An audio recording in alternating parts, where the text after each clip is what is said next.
ಆಗೋದೇನೋ, police ಅವರು ನನ್ನ police station ಎಳ್ಕೊಂಡು ಹೋಗ್ಲಿಕ್ಕೆ ಮನೆಗೆ ಬರೋದೇನೋ, ಅದಾದ್ಮೇಲೆ ನಾನು ನನ್ನ ಮನೆಯವರು ಕೋರ್ಟು ಕಚೇರಿ ಅಂತ ಅಲ್ದಾಡೋದು.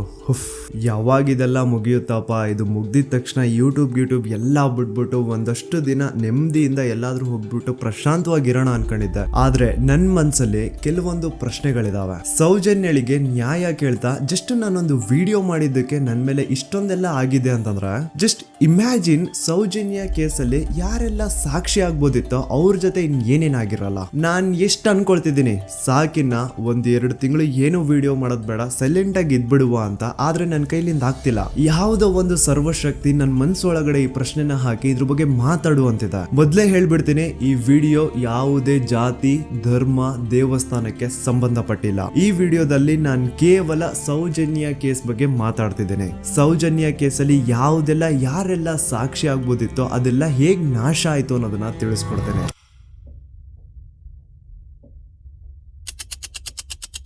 ನೆನಪು ಮಾಡ್ಕೊಳ್ಳಿ, 9 ಅಕ್ಟೋಬರ್ 2012 ಸೌಜನ್ಯ ಕಾಣೆಯಾದಾಗ ಸೌಜನ್ಯನ ಮನೆಯವರು ಅಂಡ್ ಊರಿನ 200-300 ಜನ ಸೇರ್ಕೊಂಡು ರಾತ್ರಿ 12 ಗಂಟೆವರೆಗೂ ಸೌಜನ್ಯಗೋಸ್ಕರ ಹುಡುಕ್ತಾರ.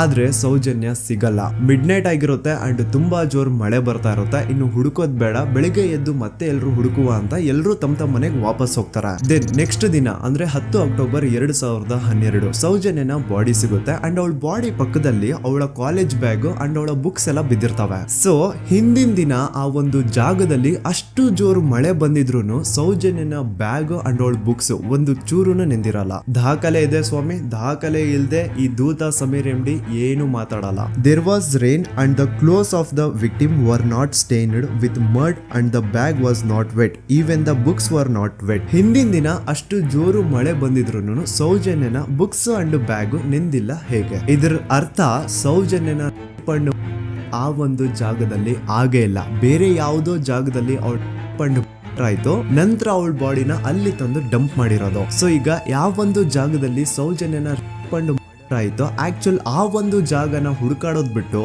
ಪೊಲೀಸರು ಉಲ್ಟಾ ಏನ್ ಮಾಡ್ತಾರೆ ಅಂದ್ರೆ, ಯಾವೊಂದು ಜಾಗದಲ್ಲಿ ಸೌಜನ್ಯನ ಬಾಡಿ ಸಿಕ್ಕಿತ್ತೋ ಅದೇ ಜಾಗದಲ್ಲೇ ಅವಳು ಆಗಿತ್ತು ಅಂತ ಪ್ರೂವ್ ಮಾಡ್ಲಿಕ್ಕೆ ಹೊರಡ್ತಾರ. ಇಲ್ಲಿ ಪೊಲೀಸ್ ಅವರ ಬುದ್ಧಿವಂತಿಕೆ ನೋಡಿ, ಯಾವೊಂದು ಜಾಗದಲ್ಲಿ ಸೌಜನ್ಯನ ಬಾಡಿ ಸಿಕ್ಕಿತ್ತೋ ಅಲ್ಲಿ ಅವಳದು ಯಾವುದೇ ಒಂದು ಒಳ ಉಡುಪು ಸಿಗಲ್ಲ. ಅದಕ್ಕೆ ಇವ್ರು ಏನ್ ಮಾಡ್ತಾರೆ ಅಂದ್ರೆ, ನೆಕ್ಸ್ಟ್ ದಿನ ಸೌಜನ್ಯ ಮನೆಗೆ ಹೋಗ್ಬಿಟ್ಟು ಅಲ್ಲಿ ಮನೆಯವರಿಂದ ಸೌಜನ್ಯನ ಇನ್ನರ್ ವೇರ್ಸ್ ನ ಇಸ್ಕೊಂಡ್ ಬಂದು ಅದನ್ನ ನಂತರ ರಿಪೋರ್ಟ್ಸ್ ಅಲ್ಲಿ ಇದು ನಮ್ಗೆ ಸೌಜನ್ಯ ಬಾಡಿ ಸಿಕ್ಕಿದ ಜಾಗದಲ್ಲೇ ಸಿಕ್ಕಿದ್ದು ಅಂತ ಮೆನ್ಷನ್ ಮಾಡ್ತಾರೆ. ಪೊಲೀಸ್ನವರು ಅವಳ ಪುಸ್ತಕ ಎಲ್ಲ ಹುಡುಕಾಡಿದ್ರು, ಯಾರಾದ್ರೂ ಫೋನ್ ನಂಬರ್ ಉಂಟಾ ಅಂತ ಹೇಳಿ ತುಂಬ ನಾ ಎಲ್ಲ ತೆಗೆದುಕೊಟ್ಟೆ.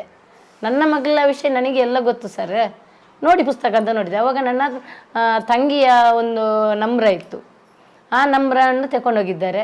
ಆಮೇಲೆ ಮನೆಯಿಂದ ಮರು ದಿವಸ ಸಂತೋಷ್ ರಾವ್ ಸಿಕ್ಕಿದ ದಿವಸ ಹೊಲ ಉಡುಪು ಇದೆಯಲ್ಲ ಸರ್, ಅದು ಮನೆಯಿಂದ ತಗೊಂಡೋಗಿದ್ದಾರೆ. ಅದಕ್ಕೆ ನಾವು ಒಂದು ಗುರುತಿಗೆ ಒಂದು ಸ್ಟಿಚ್ ಮಾಡಿಕೊಟ್ಟಿದ್ದೇವೆ, ನೂಲಿನ ಒಂದು ಬಿಳಿ ನೂಲಿನ ಒಂದು ಸ್ಟಿಚ್ ಮಾಡಿಕೊಟ್ಟಿದ್ದೇವೆ. ಅದನ್ನೇ ತನಿಖೆಗೆ ಅವರಲ್ಲಿ ಇಟ್ಟಿದ್ದಾರೆ. ನೋಡಿ, ಪೊಲೀಸ್ ಅವ್ರ ಪ್ರಕಾರ ಸೌಜನ್ಯ ಆಗಿದ್ದು ಆ ಒಂದು ಹಳ್ಳ ಹತ್ರ, ಆದ್ರೆ ಆಕ್ಚುಲಿ ಅಲ್ಲಿ ಆಗೇ ಇಲ್ಲ. ಬಟ್ ಸ್ಟಿಲ್ ಈ ಒಂದು ಪಾಯಿಂಟ್ ನ ಪ್ರೂವ್ ಮಾಡ್ಲಿಕ್ಕೆ ಪೊಲೀಸ್ ಅವರು ಯಾವ ಮಟ್ಟಕ್ಕೆ ಹೋಗ್ತಾರೆ ಅಂತಂದ್ರೆ, ಯಾವೊಂದು ಜಾಗದಲ್ಲಿ ಸೌಜನ್ಯನ ಬಾಡಿ ಸಿಕ್ಕಿತ್ತೋ ಅಲ್ಲಿಂದ 50 ಅಡಿ ದೂರದಲ್ಲಿ ಸಂತೋಷ್ ರಾವ್ನ ಒಂದು ಟೆಂಟ್ ಹಾಕ್ಸ್ತಾರ. ಸೌಜನ್ಯನ ಆಗ್ಬೇಕಾದ್ರೆ ಎಲ್ಲೋ ಬಾಹುಬಲಿ ಬೆಟ್ಟದಲ್ಲಿ ಇದ್ದಂತಹ ಸಂತೋಷ್ ರಾವ್ ಇಲ್ಲ ಅದೇ ಜಾಗದಲ್ಲಿ ಇದ್ದ ಅಂತ ಪ್ರೂವ್ ಮಾಡ್ಲಿಕ್ಕೆ ಸಂತೋಷ್ ರಾವ್ನ ಒಂದು ಟೆಂಟ್ ಹಾಕ್ತಾರೆ. ಒಂದಿಷ್ಟು ಪ್ಲಾಸ್ಟಿಕ್ ಚೀಲಗಳನ್ನ ಹಾಸ್ಬಿಟ್ಟು ಅದ್ರ ಮೇಲೆ ಸಂತೋಷ್ ರಾವ್ನ ಕೆಲವೊಂದು ಥಿಂಗ್ಸ್ ಇಟ್ಬಿಟ್ಟು ಇವ್ನು ಇಲ್ಲೇ ಇದ್ದ ಅಂತ ಪ್ರೂವ್ ಮಾಡಿಸ್ತಾರ. ಈಗ ಸ್ವಲ್ಪ ತಲೆ ಯೂಸ್ ಮಾಡಿ, ಸೌಜನ್ಯ ಕಾಣೆಯಾಗಿದ್ದ ದಿನ ಸೌಜನ್ಯನ ಮನೆಯವರು ಅಂಡ್ ಊರಿನ ಜನ ಸುಮಾರು 200-300 ಜನ ಸೇರ್ಕೊಂಡ್ಬಿಟ್ಟು ಸೌಜನ್ಯಗೋಸ್ಕರ ಹುಡುಕ್ತಾರೆ. ಅವ್ರು ಅದೇ ಜಾಗದಲ್ಲಿ ಹುಡುಕ್ತಾರ ಗುರು, ಎಲ್ಲೂ ಜಾಸ್ತಿ ದೂರ ಹೋಗಲ್ಲ, ಅದೇ ಜಾಗದಲ್ಲಿ ಹುಡುಕ್ತಿರ್ತಾರ. ಕತ್ಲೆಯಲ್ಲಿ ಸೌಜನ್ಯನ ಬಾಡಿ ಕಾಣಿಸಿಲ್ಲ ಅನ್ಕೊಳ್ಳಿ, ಏನೋ ಸ್ವಲ್ಪ ಪೊದೆಗಳ ಹಿಂದೆ ಅಥವಾ ಬೇಲಿಗಳು ಅಡ್ಡ ಬಂದಿರಬಹುದು, ಹಾಗಾಗಿ ಅವಳ ಬಾಡಿ ಕಾಣಿಸಿಲ್ಲ ಅನ್ಕೊಳ್ಳಿ. ಆದ್ರೆ ಅಲ್ಲಿಂದನೇ 50 ಅಡಿ ದೂರದಲ್ಲಿರುವಂತಹ ಸಂತೋಷ್ ರಾವ್ನ ಟೆಂಟ್ ಆ 200-300 ಜನರಲ್ಲಿ ಒಬ್ರಿಗೂ ಕಾಣಿಸಿಲ್ವಾ? ಅಷ್ಟೇ ಅಲ್ಲ, ನೆಕ್ಸ್ಟ್ ದಿನ ಅಂದ್ರೆ 10 ಅಕ್ಟೋಬರ್ 2012 ಸೌಜನ್ಯನ ಮೃತದೇಹ ಸಿಕ್ಕಿದೆ ಅನ್ನೋ ಒಂದು ನ್ಯೂಸ್ ಲೋಕ್ ಲೈಟ್ಸ್ ಗೆಲ್ಲ ಗೊತ್ತಾದಾಗ ಅಲ್ಲಿ ಒಂದು ಅಂದಾಜು ಪ್ರಕಾರ 3000 ಜನ ಸೇರ್ತಾರಂತ. ಆಗ್ಲೂ ಸಹ ಆ 3000 ಜನರಲ್ಲಿ ಒಬ್ರಿಗೂ ಸಹ ಆ ಸಂತೋಷ್ ರಾವ್ನ ಟೆಂಟ್ ಕಾಣಿಸೇ ಇಲ್ಲ. ಜಾಸ್ತಿ ದೂರ ಇಲ್ಲ ಗುರು, ಎಲ್ಲಿ ಬಾಡಿ ಸಿಕ್ಕಿರುತ್ತೋ ಅಲ್ಲಿಂದ 50 ಅಡಿ ದೂರ ಅಷ್ಟೇ. ಆದ್ರೂ ಆ ಟೆಂಟ್ ಯಾರಿಗೂ ಕಾಣಿಸೇ ಇಲ್ಲ. ಹೇಗೆ? ಯಾಕಂತಂದ್ರೆ ಆ ಟೆಂಟ್ ಅಲ್ಲಿ ಇರ್ಲೇ ಇಲ್ಲ. ಇದ್ರೆ ತಾನೇ ಕಾಣಿಸೋದಕ್ಕೆ. ಪಾಪ ಸಂತೋಷ್ ರಾವ್ನ ಈ ಕೇಸಲ್ಲಿ ಹೆಂಗಾದ್ರೂ ಮಾಡಿ ಫಿಟ್ ಮಾಡ್ಲೇಬೇಕು ಅಂತ ಪೊಲೀಸ್ ಅವ್ರು ಫಿಕ್ಸ್ ಆಗ್ಬಿಟ್ಟಿದ್ರು. ಇನ್ನೊಂದು ಲಾಜಿಕಲ್ ಪಾಯಿಂಟ್ ಹೇಳ್ತೀನಿ ನಿಮ್ಗೆ. ಈ ಒಂದು ಸ್ಟೇಟ್ಮೆಂಟ್ ನ ನೋಡಿ. ಈ ಸ್ಟೇಟ್ಮೆಂಟ್ ಬೇರೆ ಯಾರು ಕೊಟ್ಟಿದ್ದಲ್ಲ ಗುರು. 5 ಜನ ಕಿಡಿಗೇಡಿಗಳು ಸಂತೋಷ್ ರಾವ್ನ ಬಾಹುಬಲಿ ಬೆಟ್ಟದಿಂದ ಕರ್ಕೊಂಡ್ ಬಂದು ಪೊಲೀಸ್ ಅವ್ರ ಕೈಗೆ ಒಪ್ಸಿದ್ರು. ಆ ಕಿಡಿಗೇಡಿಗಳಲ್ಲೇ ಒಬ್ಬ ಕೊಟ್ಟಂತಹ ಸ್ಟೇಟ್ಮೆಂಟ್ ಇದು. ಇದ್ರಲ್ಲಿ ಇವನ್ ಹೇಳ್ತಿದ್ದಾನೆ ಸಂತೋಷ್ ರಾವ್ ಕೈಯಲ್ಲಿ ಒಂದು ಚೀಲ ಇತ್ತು ಅಂತ. ಈಗ ಸಂತೋಷ್ ರಾವ್ನ ಅರೆಸ್ಟ್ ಮಾಡಾದ್ಮೇಲೆ ಅವನ ಕೈಯಲ್ಲಿ ಇದ್ದಂತಹ ಚೀಲ ಕೂಡ ಪೊಲೀಸ್ ಅವರು ತಮ್ಮ ಕಸ್ಟಡಿಗೆ ತಗೊಂಡಿರ್ತಾರ ತಾನೆ. ಹಾಗಿದ್ರೆ ಸಂತೋಷ್ ರಾವ್ನ ಚೀಲ ಅಂಡ್ ಅದ್ರಲ್ಲಿ ಇದ್ದಂತಹ ಅವನ ವಸ್ತುಗಳು ಪೊಲೀಸ್ ಕಸ್ಟಡಿಲೇ ಇರ್ಬೇಕೆ ಹೊರತು ಅದ್ಯಾವುದೋ ಕಾಡಲ್ಲಿ ಆ ಟೆಂಟ್ ಒಳಗಡೆ ಅಲ್ಲ. ಅಂಡ್ ಇನ್ನೊಂದು ಮೇನ್ ಇಂಪಾರ್ಟೆಂಟ್ ಆಗಿ ಸಂತೋಷ್ ರಾವ್ನ ಪೊಲೀಸ್ ಅವರು ಕಸ್ಟಡಿಗೆ ತಗೊಂಡಿದ್ದು 11 ಅಕ್ಟೋಬರ್ 2012. ಆದ್ರೆ ಅಫಿಷಿಯಲ್ ಆಗಿ ಪೇಪರ್ಸ್ ಮೇಲೆ ತೋರಿಸಿರೋದು 13 ಅಕ್ಟೋಬರ್ 2012. ಹಾಗಿದ್ರೆ ಆ 2 ದಿನ ಸಂತೋಷ್ ರಾವ್ನ ಪೊಲೀಸ್ ಸ್ಟೇಷನ್ ಅಲ್ಲಿ ಇಟ್ಕೊಂಡು ಪೊಲೀಸ್ ಅವರು ಏನ್ ಮಾಡ್ತಿದ್ರು? ಇದು ಇಲ್ಲಿಗಲ್ ಡಿಟೆನ್ಷನ್ ತಾನೆ. ಈಗಷ್ಟೇ ನಾನು ಡಾಕ್ಟರ್ ಆದಮ್ ಅವ್ರು ಕೊಟ್ಟಂತಹ ಪೋಸ್ಟ್ ಮಾರ್ಟಮ್ ರಿಪೋರ್ಟ್ ನೋಡಿದೆ. ಅಂಡ್ ಇದ್ರಲ್ಲಿ ಏನಿದೆ ಗೊತ್ತಾ? ಸೌಜನ್ಯ ಸತ್ತಾದ್ಮೇಲೆ ಅಲ್ಲ, ಅವಳು ಬದುಕಿರ್ಬೇಕಾದ್ರೇನೆ, ಅವಳು ಮಾಡ್ತಾ ಇರ್ಬೇಕಾದ್ರೇನೆ ಆ ದುಷ್ಕರ್ಮಿಗಳು ಅವಳ ಯೋನಿ ಒಳಗಡೆ 6 ಇಂಚು ಮಣ್ಣು ತುಂಬಿರೋದು. ಅಂಡ್ ರೀಸೆಂಟ್ ಆಗಿ ಬರ್ತಾ ಇರುವಂತಹ ಇನ್ನೊಂದು ಬಿಗ್ಗೆಸ್ಟ್ ಅಲಿಗೇಷನ್ ಏನು ಅಂತಂದ್ರೆ ಸಂತೋಷ್ ರಾವ್ ಬ್ರೇನ್ ಮ್ಯಾಪಿಂಗ್ ಗೆ ಒಪ್ಕೊಂಡಿಲ್ಲ ಅಂತವ್ರು ಪ್ಲೀಸ್ ಈ ಒಂದು ಡಾಕ್ಯುಮೆಂಟ್ ನ ಕಂಡ್ಬಿಟ್ಟು ನೋಡಿ. ಇಲ್ಲಿ ಸಂತೋಷ್ ರಾವೇ ಹೇಳ್ತಿದ್ದಾನೆ, ಅಪರಾಧಿ ಎಂದು ಸಾಬೀತು ಮಾಡಲು ಅಗತ್ಯವಿರುವ ಯಾವುದೇ ವೈಜ್ಞಾನಿಕ ಪರೀಕ್ಷೆಗೆ ಒಳಪಡಲು ಸ್ವಯಂ ಇಚ್ಛೆ ವ್ಯಕ್ತಪಡಿಸಿರುತ್ತೇನೆ. ಕೆಳಗಡೆ ಸಂತೋಷ್ ರಾವ್ನ ಸಿಗ್ನೇಚರ್ ಇದೆ ಅಂಡ್ ಈ ಕಡೆ ಕೋರ್ಟ್ ನ ಸೀಲ್ ಕೂಡ ಇದೆ. ಅಂಡ್ ಇನ್ನೊಂದು ವಿಷಯ, ನನ್ನ ವಿಡಿಯೋದಲ್ಲಿ ನಾನು ಹೇಳಿದ್ದೀನಿ ಸಂತೋಷ್ ರಾವ್ಗೆ ಫಿಮೋಸಿಸ್ ಅನ್ನೋ ಒಂದು ಕಾಯಿಲೆ ಇತ್ತು ಅಂತ. ಅಂಡ್ ಅಲ್ಲಿ ಇನ್ನೊಂದು ಪಾಯಿಂಟ್ ಕೂಡ ಹೇಳಿದ್ದೀನಿ, ಇನ್ ಕೇಸ್ ಅವನ್ ಏನಾದ್ರು ಮಾಡಿದ್ರೆ ನರಕ ಅನುಭವಿಸ್ತಾನೆ ಅಂತ. Note that point. In case ನಾ ಸಂತೋಷ್ ರಾವ್ ಮಾಡ್ಲಿಕ್ಕೆ ನಾಲಾಯಕ್ ಅಂತಾನು ಹೇಳಿಲ್ಲ, ಲಾಯಕ್ ಅಂತಾನು ಹೇಳಿಲ್ಲ. ಇನ್ ಕೇಸ್ ಮಾಡಿದ್ರೆ ನರ್ಕ ಅನುಭವಿಸ್ತಾನೆ ಅಂತ ಹೇಳಿದ್ದು. ನೋಡಿ, ಹೇಳ್ತಾ ಹೋದ್ರೆ ಬೇಜಾನ್ ಇದೆ. ಆಸ್ ಎ ಯೂಟ್ಯೂಬರ್ ಆ ಕೇಸ್ ಫೈಲ್ಸ್ ನ ನೋಡ್ತಾ ಇದ್ರೆ ನನ್ಗೆನೆ ಬೇಜಾನ್ ಡೌಟ್ಸ್ ಬರ್ತಾ ಇದೆ ಪೊಲೀಸ್ ಅವರ ಇನ್ವೆಸ್ಟಿಗೇಷನ್ ಮೇಲೆ. ಸೊ ಅದನ್ನೆಲ್ಲ ಗಮನದಲ್ಲಿ ಇಟ್ಕೊಂಡು ನಾನ್ ಹೇಳೋದಿಷ್ಟೇ, ಈ ಒಂದು ಕೇಸಲ್ಲಿ ಯಾವ ಆಂಗಲ್ ಇಂದನೂ ಪೊಲೀಸ್ ಅವ್ರ ಕಡೆಯಿಂದ ಫೇರ್ ಇನ್ವೆಸ್ಟಿಗೇಷನ್ ಆಗಿಲ್ಲ. And I clear my point. ಈಗ ಈ ಒಂದು ಸೌಜನ್ಯ ಕೇಸಲ್ಲಿ ಯಾರೆಲ್ಲ ಸಾಕ್ಷಿ ಆಗ್ಬೋದಿತ್ತೋ ಅವ್ರ ಜೊತೆ ಏನಾಯ್ತು ಅಂತ ಹೇಳ್ತೇನೆ. ಮೊದಲನೇದಾಗಿ ರವಿ ಪೂಜಾರಿ. ಇವನ್ ಬಗ್ಗೆ ನಾನು ಫಸ್ಟ್ ವಿಡಿಯೋದಲ್ಲೇ ಹೇಳಿದೀನಿ. ಆ 5 ಜನ ಕಿಡಿಗೇಡಿಗಳು ಯಾರು ಸಂತೋಷ್ ರಾವ್ನ ಪೊಲೀಸ್ ಅವರಿಗೆ ಅರೆಸ್ಟ್ ಮಾಡಿಕೊಟ್ರೋ ಅದ್ರಲ್ಲಿ ಇವನು ಒಬ್ಬ. ಸೊ ಈ ಸೌಜನ್ಯನ ಕೇಸ್ ಯಾವಾಗ CBI ಗೆ ಟ್ರಾನ್ಸ್ಫರ್ ಆಗುತ್ತೆ ಅಂತ ಗೊತ್ತಾಗುತ್ತೋ ಈ ರವಿ ಪೂಜಾರಿ ಉರ್ಲಾಕೊಂಡು ಸತ್ ಹೋಗ್ತಾನೆ. ರವಿ ಪೂಜಾರಿ ಹಾಕೊಂಡು ಸತ್ ಹೋದ ಅಂತಾರೆ, ಆದ್ರೆ ಅವ್ನು ಹಾಕೊಂಡೇ ಸತ್ ಹೋದ ಅಂತ ಯಾರು ಐ ವಿಟ್ನೆಸ್ ಇಲ್ಲ. ಹಾಗಾಗಿ ಇವನ ಒಂದು ಸಾವು ಒಂದು ನಿಗೂಢ ಸಾವಾಗಿ ಉಳ್ಕೊಂಡ್ಬಿಡ್ತು. ಇನ್ನೊಬ್ಳು ಬಂದು ವಾರಿಜಾ ಅಂತ.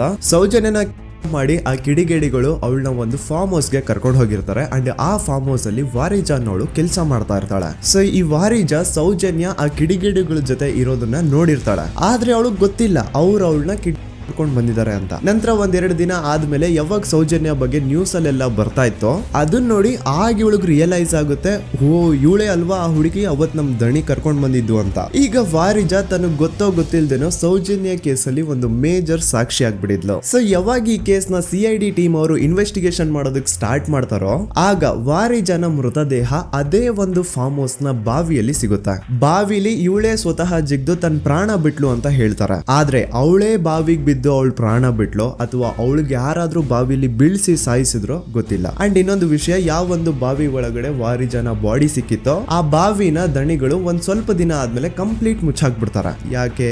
ಇನ್ನೊಬ್ಬ ಬಂದು ಗೋಪಾಲ್ ಕೃಷ್ಣ. ಇವನು ಅಗೇನ್ 5 ಜನ ಕಿಡಿಗೇಡಿಗಳು ಸಂತೋಷ್ ರಾವ್ನ ಪೊಲೀಸ್ ಅವ್ರಿಗೆ ಹಿಡಿದುಕೊಟ್ರು ಅದ್ರಲ್ಲಿ ಒಬ್ಬ. ಅಂಡ್ ಸೌಜನ್ಯ ಕೇಸ್ ನ ಮೇನ್ ಪ್ರೈಮರಿ ಸಾಕ್ಷಿ ಇವನು ಕೂಡ ಸತ್ ಹೋಗಿದ್ದಾನೆ. ಅಂಡ್ ಇವನು ಸ್ಲೋ ಪಾಯ್ಸನ್ ಇಂದ ಸತ್ ಹೋದ ಅಂತ ಹೇಳಲಾಗುತ್ತೆ. ದೆನ್ ಇನ್ನೊಬ್ಬ ಬಂದು ಪ್ರಶಾಂತ್ ಅಂತ. ಸೌಜನ್ಯನ ಮಾಡಿ ಆ ಕಿಡಿಗೇಡಿಗಳು ಅವಳನ್ನ ಯಾವ ಜಾಗಕ್ಕೆ ಕರ್ಕೊಂಡು ಹೋಗಿದ್ರೋ ಇವನು ಆ ಜಾಗದಲ್ಲಿ ಕೆಲಸ ಮಾಡೋನು. ಇವನು ಪಾಪ ಸೌಜನ್ಯನ ಆ ಕಿಡಿಗೇಡಿಗಳಿಂದ ಬಿಡಿಸೋದಕ್ಕೆ ಟ್ರೈ ಮಾಡ್ತಾನೆ, ಆದ್ರೆ ಅದು ಸಾಧ್ಯ ಆಗಲ್ಲ. ನಂತರ ಕೆಲವೇ ದಿನಗಳಲ್ಲಿ ಇವಂದು ಕೊಲೆ ಆಗುತ್ತಾ. ಯಾರೆಲ್ಲ ಯಾವುದೆಲ್ಲ ಈ ಕೇಸಲ್ಲಿ ಸಾಕ್ಷಿ ಆಗ್ಬೋದಿತ್ತೋ ಅದೆಲ್ಲ ನಾಶ ಆಗುತ್ತೆ. ಸೊ ಇದೆಲ್ಲ ನಿಜವಾಗ್ಲೂ ಕೋಇನ್ಸಿಡೆನ್ಸ್ ಅಥವಾ ಎಲ್ಲಾನು ಸ್ಕೆಚ್ ಹಾಕಿ ಮಾಡಿರೋದ. ಇನ್ನೊಬ್ಬ ಬಂದು ದಿನೇಶ್ ಅಂತ. ಇವನು ಕೂಡ ಸೌಜನ್ಯ ಕೇಸಲ್ಲಿ ಒಬ್ಬ ಸಾಕ್ಷಿನೇ. ಸೌಜನ್ಯನ ಯಾರೋ ಕಿಡಿಗೇಡಿಗಳು ಕಿಡ್ನಾಪ್ ಮಾಡ್ಕೊಂಡು ನಡ್ಕೊಂಡು ಹೋಗ್ತಾ ಇರ್ಬೇಕಾದ್ರೆ ದಿನೇಶ್ ಅದನ್ನ ಕಣ್ಣಾರೆ ಕಂಡಿರ್ತಾನೆ. ಇವ್ನು ಹೋಗ್ಬಿಟ್ಟು ಪೊಲೀಸ್ ಅವ್ರಿಗೆ ಹೇಳ್ತಾನೆ ಕೂಡ, ಆದ್ರೆ ಪೊಲೀಸ್ ಅವರು ಯಾರು ಇವನ್ ಮಾತನ್ನ ತಲೆಗೆ ಹಾಕೊಳ್ಳಲ್ಲ. ಅದಾದ್ಮೇಲೆ ಒಂದು ದಿನ ಸಡನ್ಲಿ ಇವನು ರೋಡ್ ಆಕ್ಸಿಡೆಂಟ್ ಅಲ್ಲಿ ಸಾಯ್ತಾನೆ. ಡೇ ಟೈಮ್ ಅಲ್ಲೇ ತುಂಬಾ ಫಾಸ್ಟ್ ಆಗಿ ಒಂದು ಬುಲೆರೋ ಕಾರ್ ಬಂದ್ಬಿಟ್ಟು ಇವನಿಗೆ ಹಿಟ್ ಮಾಡುತ್ತೆ ಅಂಡ್ ಅದರಿಂದ ಇವನು ಸತ್ ಹೋಗ್ತಾನೆ. ಆ ಬುಲೆರೋ ಕಾರ್ ಯಾರ್ದು, ಅದನ್ನ ಓಡಿಸ್ತಿದ್ದಂತಹ ಡ್ರೈವರ್ ಯಾರು ಅಂಡ್ ಅವನು ಯಾರಿಗೆ ಸಂಬಂಧಪಟ್ಟವನು, ಒಮ್ಮೆ ನೀವೇ ರಿಸರ್ಚ್ ಮಾಡಿ ನೋಡ್ಕೊಳ್ಳಿ. ಇನ್ನೊಬ್ಬ ಬಂದು ಹರೀಶ್ ಮಡಿವಾಳ್. ಇವನು ಪೊಲೀಸ್ ಅವ್ರಿಗೆ ಒಂದು ಸ್ಟೇಟ್ಮೆಂಟ್ ನ ಕೊಟ್ಟಿರ್ತಾನೆ. 9 ಅಕ್ಟೋಬರ್ 2012 ಸೌಜನ್ಯ ಕಾಲೇಜಿಂದ ಬಸ್ ಅಲ್ಲಿ ಬಂದು ನೇತ್ರಾವತಿ ಬಸ್ ಸ್ಟಾಪ್ ಅಲ್ಲಿ ಇಳ್ಕೊಂಡು ನಂತರ ತನ್ನ ಮನೆ ಕಡೆಗೆ ನಡ್ಕೊಂಡು ಹೋಗ್ತಾ ಇರ್ಬೇಕಾದ್ರೆ ಸೌಜನ್ಯನ ಹಿಂದೆ ಯಾರೋ ಒಬ್ಬ ಅಪರಿಚಿತ ಗಂಡು ಅವಳನ್ನ ಫಾಲೋ ಮಾಡ್ಕೊಂಡು ಹೋಗ್ತಿದ್ದ ಅಂತ ಇವನ್ ಸ್ಟೇಟ್ಮೆಂಟ್ ಕೊಡ್ತಾನೆ. ಅಂಡ್ ನೀವೇನ್ ಸ್ಕ್ರೀನ್ ಮೇಲೆ ನೋಡ್ತಾ ಇದ್ರು ಇದೇ ಆ ಸ್ಟೇಟ್ಮೆಂಟ್ ನ ಕಾಪಿ. ಇದ್ರಲ್ಲಿ ಎಲ್ಲಿನೂ ಹರೀಶೇ ಈ ಒಂದು ಸ್ಟೇಟ್ಮೆಂಟ್ ಕೊಟ್ಟಿದ್ದಾನೆ ಅಂತ ಅವನ ಸಿಗ್ನೇಚರ್ ಆಗ್ಲಿ ಸೈನ್ ಆಗ್ಲಿ ಏನು ಇಲ್ಲ. ಈ ಸ್ಟೇಟ್ಮೆಂಟ್ ನ ತಗೊಂಡಿರುವಂತಹ ಪೊಲೀಸ್ ಅವ್ರ ಸಿಗ್ನೇಚರ್ ಇದೆ, ಆದ್ರೆ ಹರೀಶ್ ನ ಸೈನ್ ಮಾತ್ರ ಎಲ್ಲೂ ಇಲ್ಲ. ಯಾಕಂತಂದ್ರೆ ಈ ಸ್ಟೇಟ್ಮೆಂಟ್ ನ ಹರೀಶ್ ಕೊಟ್ಟೇ ಇಲ್ಲ. ಎಲ್ಲಿ ಈ ಒಂದು ಕೇಸ್ CBI ಹೋಗಿ ಅವಾಗ CBI ಅವರು ಹರೀಶ್ ನ ಕರೆಸ್ಬಿಟ್ಟು ಇದ್ರ ಬಗ್ಗೆ ಕೇಳಿದಾಗ ಎಲ್ಲಿ ಹರೀಶ್ ಈ ಸ್ಟೇಟ್ಮೆಂಟ್ ನ ನಾನು ಕೊಟ್ಟೇ ಇಲ್ಲ ಸರ್ ಅಂತ ಬಾಯಿ ಬಿಟ್ಬಿಡ್ತಾನೋ ಅಂತ ಹರೀಶ್ ನು ಕೂಡ ಸಾಯ್ ಹೊಡಿತಾರೆ. ಹರೀಶ್ ಒಮ್ಮೆ ತನ್ನ ಬೈಕ್ ಅಲ್ಲಿ ಹೋಗ್ತಾ ಇರ್ಬೇಕಾದ್ರೆ ಯಾವುದೋ ಒಂದು ಅಪರಿಚಿತ ಕಾರ್ ಬಂದ್ಬಿಟ್ಟು ಅವನ್ನ ಗುದ್ಬಿಡುತ್ತೆ ಅಂಡ್ ಅದರಿಂದ ಹರೀಶ್ ನ ಸಾವಾಗುತ್ತೆ. ನೋಡಿ, ಯಾವುದೇ ಆಕ್ಸಿಡೆಂಟ್ ಕೇಸ್ ಅಲ್ಲಿ ರೂಲ್ ಏನು ಅಂತಂದ್ರೆ ಇನ್ ಕೇಸ್ ನನ್ಗೆ ಯಾವ್ದಾದ್ರು ಬಂದು ಒಂದು ವೆಹಿಕಲ್ ಏನಾದ್ರು ಹಿಟ್ ಮಾಡಿದಾಗ ನನ್ಗೇನಾದ್ರು ಪ್ರಜ್ಞೆ ಇದ್ರೆ ನಾನ್ ಪೊಲೀಸ್ ಅವ್ರಿಗೆ ಕಂಪ್ಲೇಂಟ್ ಕೊಡ್ಬೋದು, ಅಥವಾ ನನ್ನ ಹೆಂಡತಿ ಏನಾದ್ರು ಇದ್ರೆ ಅವ್ರು ಪೊಲೀಸ್ ಅವ್ರಿಗೆ ಕಂಪ್ಲೇಂಟ್ ಕೊಡ್ಬೋದು, ಅಥವಾ ತಂದೆ ತಾಯಿ ರಕ್ತ ಸಂಬಂಧ ಯಾರಿರ್ತಾರೋ ಅವ್ರು ಕಂಪ್ಲೇಂಟ್ ಕೊಡ್ಬೋದು. ಆದ್ರೆ ಹರೀಶ್ ಕೇಸ್ ಅಲ್ಲಿ ಯಾರೋ ಒಬ್ಬ ಥರ್ಡ್ ಪರ್ಸನ್ ಬಂದ್ಬಿಟ್ಟು ಕಂಪ್ಲೇಂಟ್ ಕೊಡ್ತಾನೆ. ಆ ಥರ್ಡ್ ಪರ್ಸನ್ ಯಾರು, ಅವನ್ಗೂ ಹರೀಶ್ಗೂ ಏನ್ ಸಂಬಂಧನೇ ಇಲ್ಲ. ನೀವು 2021ರಲ್ಲಿ ಹರೀಶ್ ಮಾಡಿವಲ್ಲ ಒಂದು ಕಂಪ್ಲೇಂಟ್ ಕೊಟ್ಟಿದ್ರಿ. ಹರೀಶ್ ಮಾಡಿವಲ್ಲ ಆಕ್ಸಿಡೆಂಟ್ ಕೇಸಲ್ಲಿ. ಅವ್ರಿಗೆ ನೀವು ಏನಾಗ್ಬೇಕು ಸರ್? ಸರ್ ನಾವು ಸ್ಟಾಪ್ ಅಷ್ಟೇ. ಎಲ್ಲಿದ್ದು ಸ್ಟಾಪ್ ಸರ್? ಧರ್ಮಸ್ಥಳ ಅನ್ನಪೂರ್ಣದು. ನಿಮ್ಗೆ ಏನಾದ್ರು ಗೊತ್ತಿತ್ತು ಸರ್ ಅದು ಪ್ರಕರಣದ ಬಗ್ಗೆ? ಸರ್ ನಂಗೇನು ಗೊತ್ತಿಲ್ಲ ಸರ್. ಗೊತ್ತಿಲ್ವಾ? ಗೊತ್ತಿಲ್ಲ. ನಾನು ಹಿಂದಿಂದ ಹೋಗ್ತಿದ್ದೆ ಡ್ಯೂಟಿಗೆ, ಅವ್ರು ಮುಂದಿಂದ ಹೋಗ್ತಿದ್ರು. ನೀವು ಸ್ಪಾಟಲ್ಲಿ ಇದ್ರಾ? ಸ್ಪಾಟಲ್ಲಿ ಇಲ್ಲ. ಯಾಕಂದ್ರೆ ನಂಗೆ ಗೊತ್ತಾದ ಛತ್ರಕ್ಕೆ ಹೋದ್ಮೇಲೆ. ಛತ್ರಕ್ಕೆ ಹೋದಾದ್ಮೇಲೆ ಮತ್ತೆ ಕಂಪ್ಲೇಂಟ್ ಕೊಟ್ರಿ ನೀವು? ಸರ್ ನಾನು ಕೊಟ್ಟದಂದ್ರೆ ನನ್ನ ಮ್ಯಾನೇಜರ್ ಕಳಿಸಿದ್ದೆ ಅಷ್ಟೇ. ಇಲ್ಲಿಂದ? ಧರ್ಮಸ್ಥಳದಿಂದ. ಸೇಮ್ ಇದೇ ತರಾನೇ ಆನೆ ಮಾವುತನ ಕೇಸಲ್ಲೂ ಆಗಿದ್ದು. ಮನೆಯವ್ರು ಹೋಗಿ ಕಂಪ್ಲೇಂಟ್ ಕೊಟ್ರೆ ಪೊಲೀಸ್ ಅವ್ರು ಕಂಪ್ಲೇಂಟ್ ತಗೊಳಲ್ಲ, ಆದ್ರೆ ಅದೇ ಯಾರೋ ಒಬ್ಬ ಥರ್ಡ್ ಪರ್ಸನ್ ಬಂದು ಕಂಪ್ಲೇಂಟ್ ಕೊಟ್ರೆ ಪೊಲೀಸ್ ಅವರು ಕಂಪ್ಲೇಂಟ್ ಬರೀತಾರೆ. ಆನೆ ಮಾವುತನ ಹೆಂಡತಿ ಲೋಕಲ್ ಪೊಲೀಸ್ ಸ್ಟೇಷನ್ಗೆ ಕಂಪ್ಲೇಂಟ್ ಕೊಡಕ್ ಹೋದ್ರೆ ಅವ್ರು ಕಂಪ್ಲೇಂಟ್ ತಗೊಳ್ತಿಲ್ಲ ಸರ್ ಅಂತ ಹೇಳ್ಬಿಟ್ಟು SP ಆಫೀಸ್ಗೆ ಲೆಟರ್ ಬರ್ದಿರೋದು ಸಹ ಇದೆ. But still no action was taken. So SP ಆಫೀಸ್ಗೆ ಲೆಟರ್ ಕೊಟ್ಟಾದ್ಮೇಲೆ ಏನು ತನಿಖೆ ಆಗದೆ ಇದ್ದಾಗ ಆಗ ಆನೆ ಮಾವುತನ ಮಕ್ಕಳು ಹೋಗ್ಬಿಟ್ಟು IGPಗೆ ಒಂದು ಲೆಟರ್ ಬರ್ದು ಕೊಡ್ತಾರೆ. ಆದ್ರೂ ಸಹ ಇನ್ನೂವರೆಗೂ ಸರಿಯಾದ ತನಿಖೆ ಆಗೇ ಇಲ್ಲ ಅಂಡ್ ರಿಯಲ್ ಆರೋಪಿಗಳು ಯಾರು ಅಂತ ಗೊತ್ತಾಗೇ ಇಲ್ಲ. ನಿಜ ಹೇಳ್ತಾ ಇದ್ದೀನಿ, ಆ ಒಂದು ಪ್ಲೇಸ್ ಅಲ್ಲಿ ಸೀರೀಸ್ ಆಫ್ ಕೇಸಸ್ ಆಗಿದಾವೆ ಅಂಡ್ ಯಾವ್ದ್ರಲ್ಲೂ ಪೊಲೀಸ್ ಅವ್ರ ಕಡೆಯಿಂದ ಫೇರ್ ಇನ್ವೆಸ್ಟಿಗೇಷನ್ ಆಗೇ ಇಲ್ಲ. ಇದ್ರ ಬಗ್ಗೆ ಮಾತಾಡ್ರೋ, ಪೊಲೀಸ್ ಇನ್ವೆಸ್ಟಿಗೇಷನ್ ಮೇಲೆ ಕ್ವಶನ್ ರೈಸ್ ಮಾಡ್ರೋ, ಆ ಹುಡುಗಿಗೆ ನ್ಯಾಯ ಸಿಗ್ಲಿ ಸಪೋರ್ಟ್ ಮಾಡ್ರೋ ಅಂದ್ರೆ ಇದ್ರ ಬಗ್ಗೆ ಯಾವನು ಮಾತಾಡಲ್ಲ. ಇದ್ರ ಬದಲಾಗಿ ನನ್ ಬಗ್ಗೆ ಮಾತಾಡೋದಕ್ಕೆ ಹೇಳಿ ತುಂಬಾ ಚೆನ್ನಾಗಿ ನನ್ ಬಗ್ಗೆ ನೆಗೆಟಿವಿಟಿ ಹುಟ್ಟಿಸ್ತಾರ. ಜಾತಿ ಧರ್ಮ ತರೋದು, ಇವ್ನ್ ಯಾವ್ದಾವ್ದು ಆಪ್ಸ್ ನ ಪ್ರಮೋಟ್ ಮಾಡ್ತಿದ್ದ, ಇವನ್ ಮಾತು ಯಾಕೆ ನಂಬ್ತೀರಾ ಅಂತ ನನ್ ಬಗ್ಗೆನೇ ನೆಗೆಟಿವಿಟಿ ಹುಟ್ಟಿಸೋದು. ಇವನು ಆ ಆ್ಯಪ್ ಪ್ರಮೋಟ್ ಮಾಡ್ತಿದ್ದ, ಇವನು ಈ ಆ್ಯಪ್ ಪ್ರಮೋಟ್ ಮಾಡ್ತಿದ್ದ, ಇವನ್ ಮಾತುಗಳನ್ನ ಯಾಕೆ ನಂಬ್ತೀರಾ, ಇವನು ಮುಸ್ಲಿಂ ಇದಾನೆ, ಇವನು ಮುಲ್ಲಾ ಇದಾನೆ, ಅದು ಇದು ಅಂತ ಮಾತಾಡೋದು. ಹೌದು ಗುರು, ನಾನ್ ಪ್ರಮೋಷನ್ಸ್ ನ ಮಾಡಿದೀನಿ. ನಾನು ಆ ಆ್ಯಪ್ದು ಮಾಡಿದೀನಿ, ಈ ಆ್ಯಪ್ದು ಮಾಡಿದೀನಿ, ಎಲ್ಲಾ ತರ ಆ್ಯಪ್ದು ನಾನು ಪ್ರಮೋಷನ್ಸ್ ಮಾಡಿದೀನಿ. ಈಗ ಹಿಂದೆ ನಾನು ಮಾಡಿರುವಂತಹ ಪ್ರಮೋಷನ್ಸ್ಗೂ ಈ ಕೇಸ್ಗೂ ಏನ್ ಸಂಬಂಧ? ಅನ್ನೆಸೆಸರಿಯಾಗಿ ಮ್ಯಾಟರ್ ನ ಡೈವರ್ಟ್ ಮಾಡ್ಲಿಕ್ಕೆ ಟ್ರೈ ಮಾಡಬೇಡಿ. ಇನ್ಮೇಲೆ ನಾನೇನಾದ್ರೂ ಆ ತರ ಅಪ್ಲಿಕೇಶನ್ಸ್ ನ ಪ್ರಮೋಷನ್ ಮಾಡಿದ್ರೆ ಆಗ ಬಂದು ನೀವು ನನ್ನನ್ನ ಪ್ರಶ್ನೆ ಮಾಡೋದ್ರಲ್ಲಿ ಅರ್ಥ ಇದೆ. ಹಿಂದೆ ಮಾಡಿರೋದನ್ನ ಇಟ್ಕೊಂಡು ಮಾತಾಡಿ ವಿಡಿಯೋ ಮಾಡೋದಲ್ಲ ಕಂಟೆಂಟ್ ಅಂದ್ರೆ. ಅಂಡ್ ಇನ್ನೊಂದು ವಿಷಯ, ನಾನು ದೂತ ಸಮೀರ್ MD ಯೂಟ್ಯೂಬ್ ಚಾನಲ್ ನ ಸ್ಟಾರ್ಟ್ ಮಾಡಿ ಕೇವಲ ಆಗಿರೋದು 8 ತಿಂಗಳಷ್ಟೇ. ಅಂಡ್ ಈ 8 ತಿಂಗಳಲ್ಲಿ ನಾನು ಹಾಕಿರೋದು ಕೇವಲ 12 ವಿಡಿಯೋಸ್. ಅದರಲ್ಲಿ 1-2 ಆಲ್ರೆಡಿ ಟೇಕ್ ಡೌನ್ ಆಗಿದಾವೆ. ಸೊ ಅಷ್ಟು ಬೇಗ ಅದ್ ಹೆಂಗ್ ನೀವು ಜಡ್ಜ್ ಮಾಡ್ಬಿಟ್ರಿ ನಾನು ಆಂಟಿ ಹಿಂದೂ ಅಂತ? ನಿಮಗ್ ನಿಜವಾಗ್ಲೂ ನಾನು ಆಂಟಿ ಹಿಂದೂ ಅನ್ಸಿದ್ರೆ ನಂದು ಇನ್ನೊಂದು ಚಾನಲ್ ಇದೆ ಸಮೀರ್ MD ಅಂತ. ಅಲ್ಲಿ ನಾನು ಅಪ್ಲೋಡ್ ಮಾಡಿರುವಂತಹ ಈ ಎಲ್ಲಾ ವಿಡಿಯೋಸ್ ನ ನೋಡಿ.